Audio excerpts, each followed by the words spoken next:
सभी को नमस्कार। इलेक्ट्रोकेमिस्ट्री पार्ट 10 में पढ़ने पढ़ा कि सेल के विभव की गणना कैसे करते हैं, सेल विभव और विभवांतर में क्या अंतर होता है। तो वहां पे अपन ने एक फॉर्मूला देखा, ई सेल बराबर ई कैथोड माइनस ई एनोड। और अगर एनोड व कैथोड के जो विलयन हैं उनकी सांद्रताएं इकाई हैं, 1 मोलर हैं, तो ये मानक हो जाएंगे और यहां पर अपन नोट लगा देंगे।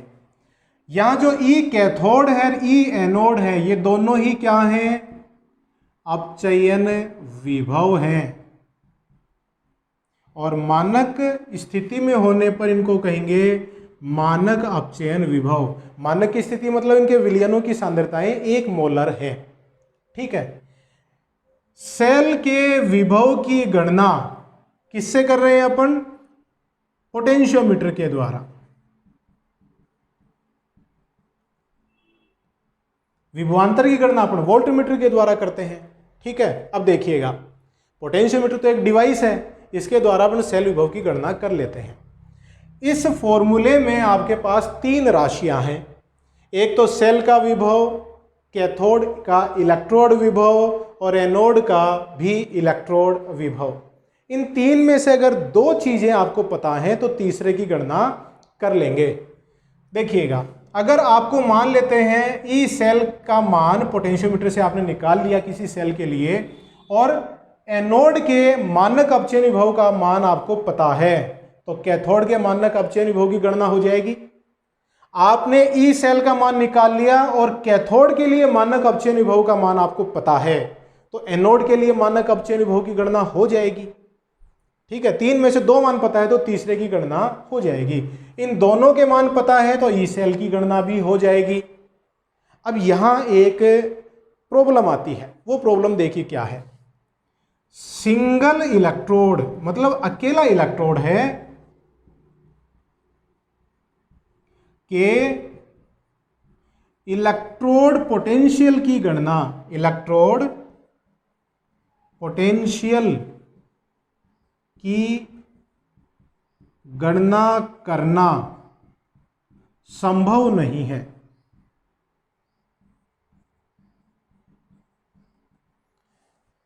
एक इलेक्ट्रोड आपको दे दिया जाए कोई भी और पूछा जाए इसके इलेक्ट्रोड विभव की गणना करो, तो उसके इलेक्ट्रोड विभव की गणना करना संभव नहीं है। तो सेल के विभव की गणना तभी होगी जब दोनों इलेक्ट्रोड के विभवों की गणना हो, या किसी इलेक्ट्रोड के विभव की गणना तभी होगी जब ई सेल के साथ साथ किसी एक इलेक्ट्रोड के विभव का मान आपको पता हो। अब उस इलेक्ट्रोड के विभव का मान कैसे पता हो, कैसे अपन करें? तो उसके लिए देखिए क्या करते हैं, कुछ ऐसे इलेक्ट्रोड लिए जाते हैं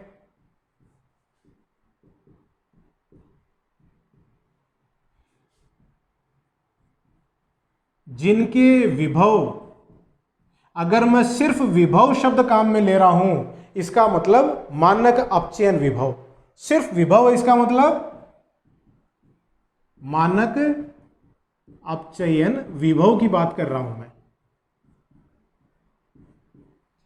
कुछ ऐसे इलेक्ट्रोड लिए जाते हैं जिनके विभव का मान या तो 0 माना जाता है,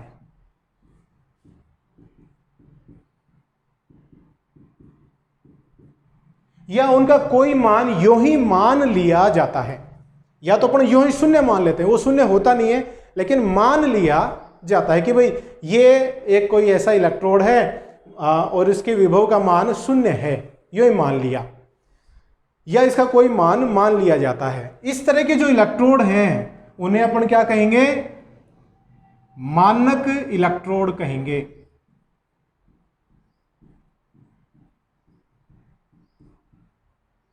मानक इलेक्ट्रोड या संदर्भ इलेक्ट्रोड भी अपन इनको कह सकते हैं। रेफरेंस इलेक्ट्रोड कहेंगे या स्टैंडर्ड इलेक्ट्रोड इनको कहते हैं। उदाहरण के तौर पे देखिएगा SHE बहुत ही इंपॉर्टेंट इलेक्ट्रोड है,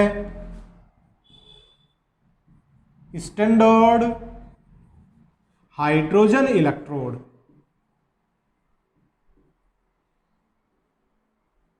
मानक हाइड्रोजन इलेक्ट्रोड, और इसके लिए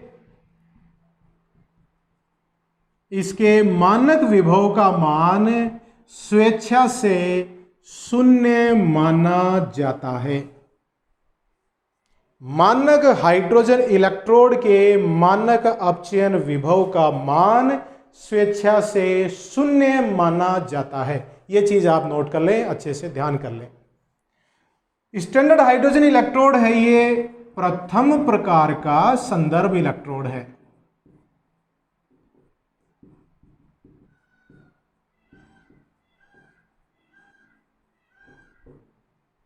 द्वितीय प्रकार के कुछ संदर्भ इलेक्ट्रोड और लिए गए हैं।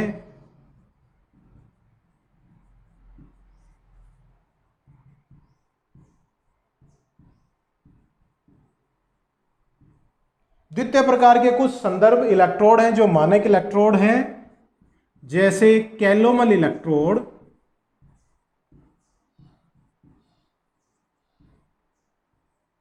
AgCl electrode. ये कुछ और मानक इलेक्ट्रोड हैं जिनका उपयोग अपन दूसरे इलेक्ट्रोड के विभव की गणना के लिए करेंगे, या इनके विभव को कुछ मानक मान लिया जाता है। क्लियर है? मानक हाइड्रोजन इलेक्ट्रोड प्रथम प्रकार का संदर्भ इलेक्ट्रोड है। इसमें कुछ कमियां हैं, इसको हैंडलिंग करने में, काम में लेने में थोड़ी सी समस्या है, वो अपन देखेंगे क्या है। कैलोमल इलेक्ट्रोड और AgCl का इलेक्ट्रोड है, ये द्वितीय प्रकार के संदर्भ इलेक्ट्रोड ही हैं। इन इलेक्ट्रोडों के मानक अपचयन विभव के मान स्वेच्छा से मान लिए जाते हैं। मानक हाइड्रोजन के लिए 0 माना जाता है, इन इलेक्ट्रोडों के लिए भी कोई मान स्वेच्छा से मान लिए जाते हैं। तो किसी एक इलेक्ट्रोड के लिए इस तरह से स्वेच्छा से मान लिया।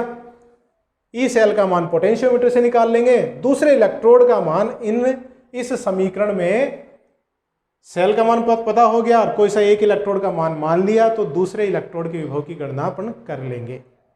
देखिए कैसे करेंगे वो भी अपन देखेंगे। गणना करने से पहले अपन देखते हैं कि ये मानक हाइड्रोजन इलेक्ट्रोड क्या है, कैसे ये कार्य करता है। बहुत इंपॉर्टेंट है, बहुत बार बोर्ड एग्जाम में पूछा जाता है। मानक हाइड्रोजन इलेक्ट्रोड का नामांकित चित्र बनाइए, या ये कैसे कार्य करता है इसका वर्णन कीजिए। स्टैंडर्ड हाइड्रोजन इलेक्ट्रोड, इसके लिए अभी अपन ने देखा कि इसके मानक अपचयन विभव का मान 0 वोल्ट माना जाता है। ठीक है, होता क्या है इसमें देखिएगा। ये एक प्लेटिनम का तार है, और इस प्लेटिनम के तार के साथ इस तरह से प्लेटिनम की प्लेट जुड़ी होती है। ये प्लेटिनम का तार इस तरह से एक कांच की नलिका में फ्यूज है, और उसमें क्या भरा हुआ है, पारा भरा हुआ है। यहां पारा भरा हुआ है।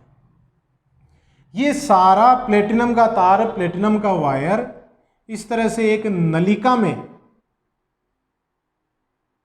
कांच की नलिका है इस तरह से, जो नीचे से खुली हुई है। ये कांच की नलिका है, नीचे से खुली हुई है, और यहां से हाइड्रोजन गैस को प्रवाहित करने के लिए इसमें एक इनलेट है, एक प्रवेश द्वार है।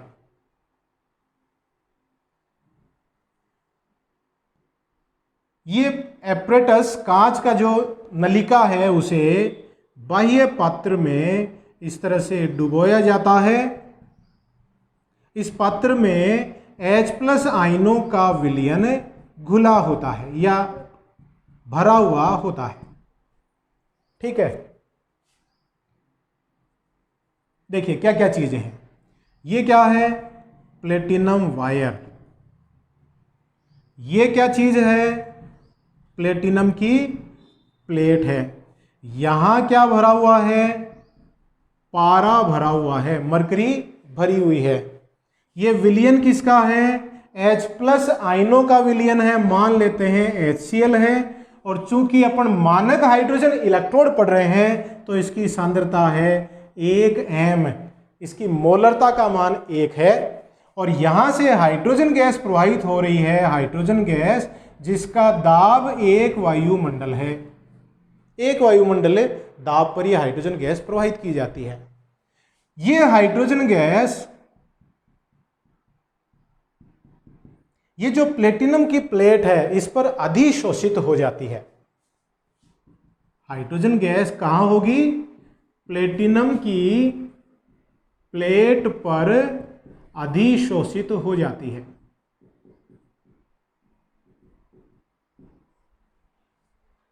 क्लियर? प्लेटिनम की प्लेट पर अधिशोषित होने पर यह H प्लस आयनों के संपर्क में आती है और H प्लस आयन और हाइड्रोजन गैस के मध्य साम्य स्थापित हो जाता है। साम्य स्थापित कैसे होगा देखिएगा। जो हाइड्रोजन गैस है वो ऑक्सीकृत होकर H प्लस आयन बनाती है और विलयन में H प्लस आयन के रूप में घुल जाती है। तो क्या हो गया? ये ऑक्सीकरण हो गया।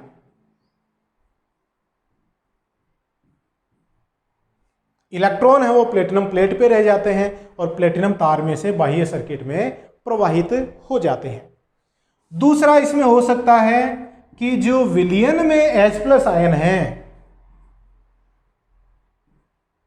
वो अपचयित होते हैं, प्लेटिनम प्लेट से इलेक्ट्रॉन लेंगे और हाइड्रोजन गैस में परिवर्तित हो जाएंगे। तो ये क्या हो गया? अपचयन हो गया। अब देखिए, हाइड्रोजन आयनों के अपचयन से हाइड्रोजन गैस बन रही है, हाइड्रोजन गैस के ऑक्सीकरण से H प्लस आयन बन रहे हैं और दोनों को अगर मैं मिला दूं तो H plus 2 electron, H2 gas, 1 वायुमंडल। इस तरह से एक साम्य स्थापित हो जाता है। किस किस के बीच में? H प्लस के बीच में और हाइड्रोजन गैस के बीच में एक साम्य स्थापित हो जाता है। तो ये हाइड्रोजन इलेक्ट्रोड पर होने वाली अभिक्रिया है। ऑक्सीकरण भी हो सकता है इस पर और अपचयन भी हो सकता है। तो ये इसके पे ऊपर होने वाली अभिक्रियाएं हैं। अब देखिए अपन इसको दर्शाएं कैसे हाइड्रोजन इलेक्ट्रोड को। साइन कन्वेंशन पढ़ा था अपन ने पिछले वीडियो में, संकेत पद्धति और चिन्ह परिपाटी। तो इसको देखिए कैसे दर्शाएंगे। H प्लस का एक्वस सॉल्यूशन जिसकी सांद्रता 1 मोल किसके संपर्क में है? H2 गैस जिसका दाब 1 वायुमंडल और हाइड्रोजन गैस प्लेटिनम की प्लेट पर अधिशोषित हो रही है जो है ठोस।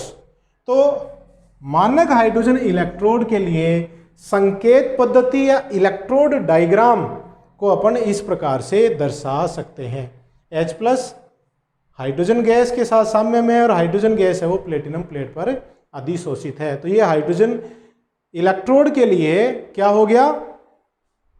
सेल इलेक्ट्रोड डायग्राम हो गया। सेल होता तो सेल डायग्राम बोलते, इलेक्ट्रोड डायग्राम ये हो जाता है। तो ये देखिए यहां पर क्या हो गया? मानक हाइड्रोजन इलेक्ट्रोड है, विभव का मान 0 माना जाता है। ये उसका नामांकित चित्र है, इलेक्ट्रोड पर होने वाली अभिक्रियाएं हैं और उसका इलेक्ट्रोड का डायग्राम है, आरेख है। अब इसके विभव को अपन ने 0 मान लिया। अब इसकी सहायता से अपन दूसरे इलेक्ट्रोड के विभवों की गणना कैसे करेंगे? तो देखिएगा अपन कुछ उदाहरण लेके चलते हैं। जैसे जिंक इलेक्ट्रोड के विभव की गणना अपने को करनी है।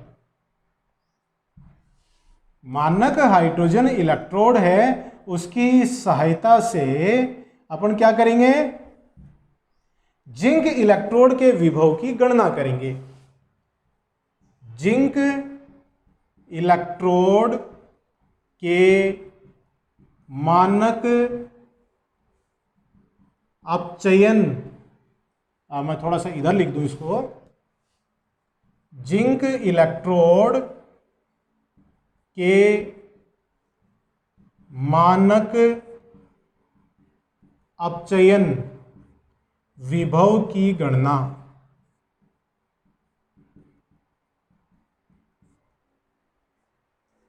कैसे करेंगे देखिएगा। ये आपके पास है स्टैंडर्ड हाइड्रोजन इलेक्ट्रोड, जिसके विभव का मान क्या है, 0 है। जिस किसी दूसरे इलेक्ट्रोड के विभव की गणना करनी है उसको इस मानक हाइड्रोजन इलेक्ट्रोड के साथ जोड़ देते हैं। तो देखिए जोड़ दिया। किसको जोड़ेंगे, जिंक के इलेक्ट्रोड को जोड़ेंगे। ये जिंक की छड़ है, जिंक रोड, इसमें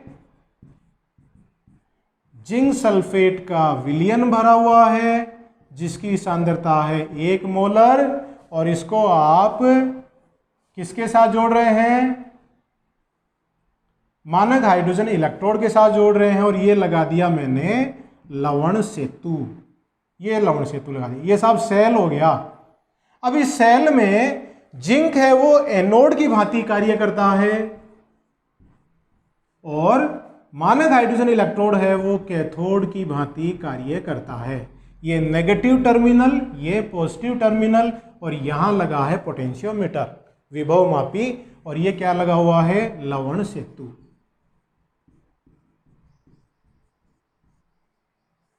लगा दिया। दोनों ही मानक स्थिति में है। अब पोटेंशियोमीटर की सहायता से आपने किसका मान प्राप्त कर लिया, ई सेल का मान प्राप्त कर लिया। ई कैथोड माइनस ई एनोड आपके पास है, ठीक है। यहां कैथोड किसका बना हुआ है, मानक हाइड्रोजन इलेक्ट्रोड है, तो मैं यूं लिख दूं ये लो इसके अपचयन विभव का मान।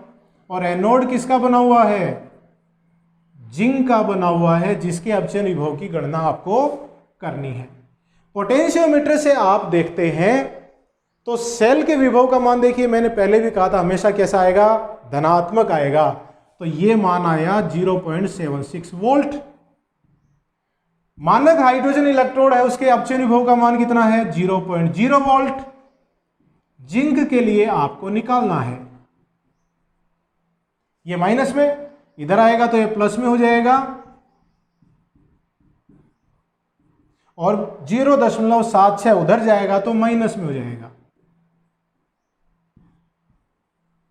ये लो, जिंक के लिए मानक इलेक्ट्रोड विभव की गणना हो गई। हो गया ना, सेल बना लिया आपने, जिंक के साथ मानक हाइड्रोजन इलेक्ट्रोड को जोड़ दिया और सेल विभव की गणना कर ली। इस सूत्र में 2 के मान रख दिए, सेल विभव का मान रख दिया, और कैथोड के विभव का मान जो 0 है वो रख दिया। तो एनोड है जिंक, उसके विभव की गणना हो गई। तो इस तरह से मानक हाइड्रोजन इलेक्ट्रोड के उपयोग से जिंक इलेक्ट्रोड की विभव की गणना आप कर सकते हैं। कर लिया ना, जिंक इलेक्ट्रोड के मानक अपचयन विभव की गणना कर ली। अब दूसरा देखिए अपन करते हैं कॉपर इलेक्ट्रोड के मानक अपचयन विभव की गणना। कॉपर का इलेक्ट्रोड, तो कॉपर के इलेक्ट्रोड के लिए देखिए क्या होगा, जब कॉपर का इलेक्ट्रोड मानक हाइड्रोजन इलेक्ट्रोड के साथ जोड़ा जाता है तो मानक हाइड्रोजन इलेक्ट्रोड एनोड और कॉपर का इलेक्ट्रोड है वो कैथोड की तरह कार्य करने लगता है। और कैथोड को हमेशा किधर लिखते हैं, राइट साइड में। तो देखिए कॉपर इलेक्ट्रोड के मानक अपचयन विभव की गणना करेंगे। कॉपर इलेक्ट्रोड में ये आपके पास कॉपर की छड़, Cu रोड, ये आपने विलयन भरा। किसका विलयन है, कॉपर सल्फेट का जलीय विलयन। सांद्रता कितनी है इसकी, 1 मोलर। दोनों विलयनों के बीच में आपने ये लगा दिया लवण सेतु। ये क्या है यहां पे, लवण सेतु। और देखिए ये आपने जोड़ दिया दोनों इलेक्ट्रोडों को आउटर सर्किट में वायर के द्वारा। ये यहां से हाइड्रोजन गैस प्रवाहित हो रही है एक वायुमंडलीय दाब पर। अब जो मानक हाइड्रोजन इलेक्ट्रोड है वो क्या हो गया, एनोड की भांति कार्य कर रहा है। और कॉपर का इलेक्ट्रोड कैथोड की भांति कार्य कर रहा है। ये नेगेटिव टर्मिनल, ये पॉजिटिव टर्मिनल। ठीक है, वापिस फॉर्मूला वही, ई सेल बराबर ई कैथोड माइनस ई एनोड। ई सेल का मान जो यहां पे आया वो देखिएगा, ई सेल बराबर, अब कैथोड किसका है? कैथोड है कॉपर का, ECU2 प्लस Cu। अब चयन विभव है इसलिए पहले धनायन और फिर धातु परमाणु लिखा, माइनस एनोड किसका है? हाइड्रोजन का, H प्लस पहले लिखा, हाइड्रोजन गैस बाद में लिखी। ई सेल का मान प्राप्त हुआ 0.34 वोल्ट, प्लस में है। कॉपर के लिए आपको निकालना है और हाइड्रोजन के लिए क्या है? 0 अपन मानते ही हैं स्वेच्छा से। तो क्या हो गया? कॉपर के अपचयन विभव का मान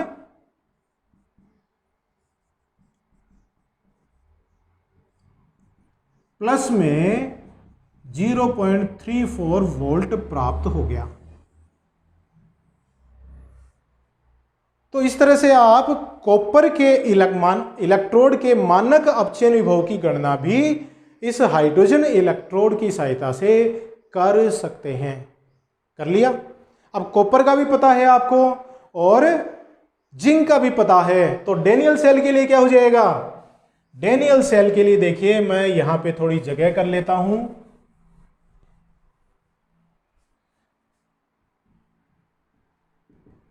डेनियल सेल के लिए ई सेल बराबर ई कैथोड माइनस ई एनोड। डेनियल सेल में कैथोड किसका बना है? कॉपर का, जिसके मानक अपचयन विभव का मान अभी अपन ने गणना करी 0.34 वोल्ट।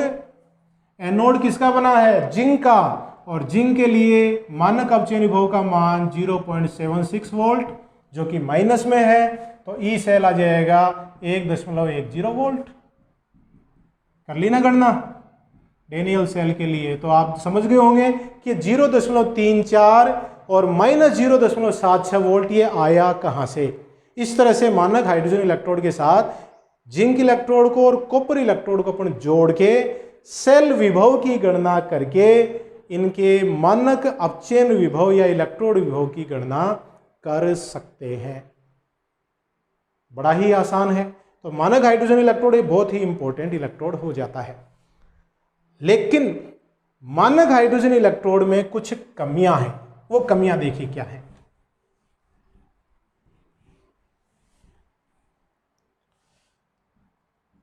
मानक हाइड्रोजन इलेक्ट्रोड की सीमाएं बोल दो चाहे कमियां बोल दो। पहली कमी, मानक हाइड्रोजन इलेक्ट्रोड है उसके लिए ये जो विलयन है H+ आयनों का विलयन, इसकी सांद्रता क्या होनी चाहिए? 1 m होनी चाहिए। अब 1 m मतलब 1 मोलर होनी चाहिए।